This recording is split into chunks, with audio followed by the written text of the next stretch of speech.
দক্ষিণবঙ্গে তাপপ্রবাহের সতর্কবার্তা। গরম এবং অস্বস্তিতে নাজেহাল হতে হবে আগামী কয়েকদিন। শনিবার 8ই জুন থেকে তাপপ্রবাহ পশ্চিমের 4 জেলায়, বাঁকুড়া, বীরভূম, পশ্চিম বর্ধমান ও পশ্চিম মেদিনীপুরে তাপপ্রবাহের পরিস্থিতি থাকবে শনিবার থেকে সোমবার।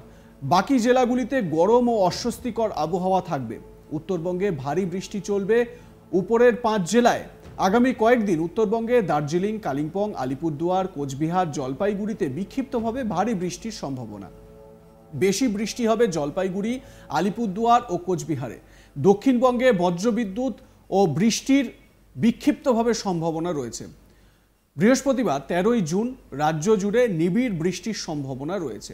তার আগে উত্তরবঙ্গে ভারী বৃষ্টি হলেও দক্ষিণবঙ্গে বজ্রবিদ্যুৎ সহ হালকা থেকে মাঝারি বৃষ্টি। 2-1 জেলায় বজ্রবিদ্যুৎ সহ বৃষ্টির সঙ্গে ঝড়ের সম্ভাবনা রয়েছে।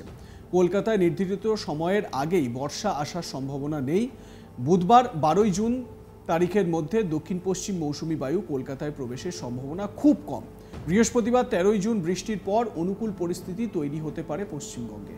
হাওয়া অফিস সূত্রে খবর, 13ই জুনের আগে রাজ্যের দক্ষিণবঙ্গে প্রবেশ করছে না বর্ষা। ইতিমধ্যেই উত্তরবঙ্গের কিছু অংশে বর্ষা ঢুকেছে।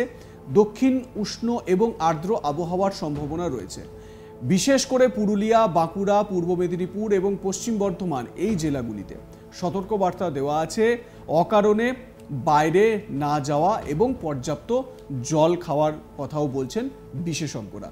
মোটের ওপর এটা বলা যায় যে আগামী কয়েকটা দিন, সপ্তাহান্তে এবং নতুন সপ্তাহের প্রথম দিন বেশ তাপপ্রবাহ জারি থাকবে। বৃষ্টি এখনই দেখা নেই, তবে কীরকম খামখেয়ালিপনা একবার নজর রাখুন। উত্তরবঙ্গে যেখানে বৃষ্টি চলছে বা বৃষ্টির পূর্বাভাস রয়েছে, সেখানে দক্ষিণের জেলাগুলিতে একেবারে খটখটে পরিস্থিতি। 12ই জুন পর্যন্ত মনে করা হচ্ছিল সাধারণত 12ই জুনের মধ্যে বর্ষা ঢুকে যাবে, কিন্তু এখন মনে করা হচ্ছে যে 13ই জুনের আগে কোনোভাবেই বর্ষা ঢোকার সম্ভাবনা নেই। দক্ষিণ পশ্চিম মৌসুমি বায়ু, যেটার জন্য বর্ষার আগমন হয়ে থাকে সাধারণত, এবং কেরলে এই বর্ষা ঢুকবে এবং তার এক সপ্তাহের মধ্যে বাংলায় সেই বর্ষা প্রবেশ করবে। এটাই হচ্ছে স্বাভাবিক ছন্দ। যদিও এবছর বর্ষা ঢুকতে কিছুটা দেরিই হলো, একটা সপ্তাহ দেরিই হলো বর্ষা ঢুকতে, সেটা বলাই যায়। 13ই জুন সারা বাংলায় বৃষ্টি হবে এবং তারপর একটা অনুকূল পরিস্থিতি তৈরি হতে পারে পশ্চিমবঙ্গে বর্ষা তৈরি হওয়ার। হাওয়া অফিস সূত্রে খবর, 13ই জুনের আগে রাজ্যে দক্ষিণবঙ্গে প্রবেশ করছে না বর্ষা। ইতিমধ্যেই উত্তরবঙ্গের কিছু অংশে বর্ষা ঢুকেছে। দক্ষিণবঙ্গে উষ্ণ এবং আর্দ্র আবহাওয়ার সম্ভাবনা রয়েছে। বিশেষ করে পুরুলিয়া, বাঁকুড়া, পূর্ব মেদিনীপুর এবং পশ্চিম বর্ধমান এই জেলাগুলিতে সতর্কবার্তা দেওয়া আছে অকারণে বাইরে না যাওয়া এবং পর্যাপ্ত জলপানের। এবং অন্যদিকে এখনো পর্যন্ত কোনো রকম সিস্টেম তৈরি হয়নি সমুদ্রে, মানে কোনো রকম নিম্নচাপ বা ঘূর্ণাবর্ত তৈরি হয়নি। যদি সেরকম হয় তাহলে কিন্তু আবারও ঝোড়ো একটা হাওয়া বা এরকম ঝড় বয়ে যাওয়ার একটা সম্ভাবনা তৈরি হলেও হতে পারে, কিন্তু সেরকম সম্ভাবনা এই মুহূর্তে নেই।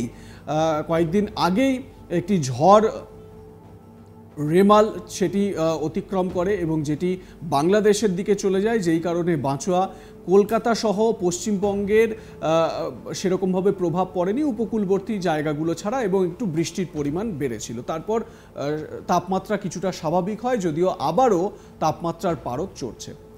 আপনারা আপনাদের মতামত জানান। দেখতে থাকুন আজ তাক বাংলার ইউটিউব চ্যানেল। সাবস্ক্রাইব করে নিন চ্যানেলটি, বেল আইকন প্রেস করতে ভুলবেন না। এবং এই যে ওয়েদারের খামখেয়ালিপনা, এই খামখেয়ালিপনা সম্পর্কে আপনাদের মতামত কি জানাতে ভুলবেন না।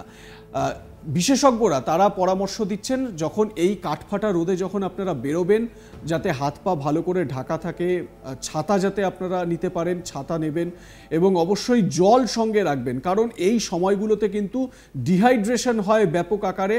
এবং যতটা পারবেন ঠান্ডা পানীয় আপনারা খাবেন, তাহলে ডিহাইড্রেশনটা কম হবে, মানে ডিহাইড্রেশনের জায়গাটা তৈরি হবে না। সাধারণত এই ডিহাইড্রেশনের জন্যই কিন্তু সমস্যা তৈরি হয়। বাইরে বেরোলে মাথাটাকে কিভাবে ঢাকা যায় সেই ব্যবস্থা করবেন, ছাতা নেবেন, কারণ এই সময় কিন্তু একটা স্ট্রোক বা হিট স্ট্রোকের একটা সম্ভাবনা থাকে। সাধারণত এই হিট স্ট্রোকেই কিন্তু মানুষের মৃত্যু পর্যন্ত হতে পারে, এবং এই দিক থেকে এই সাবধানতাগুলো একটু অবলম্বন করবেন। দেখতে থাকুন আজ তাক বাংলা, সাবস্ক্রাইব করে নিন ইউটিউব চ্যানেলটি।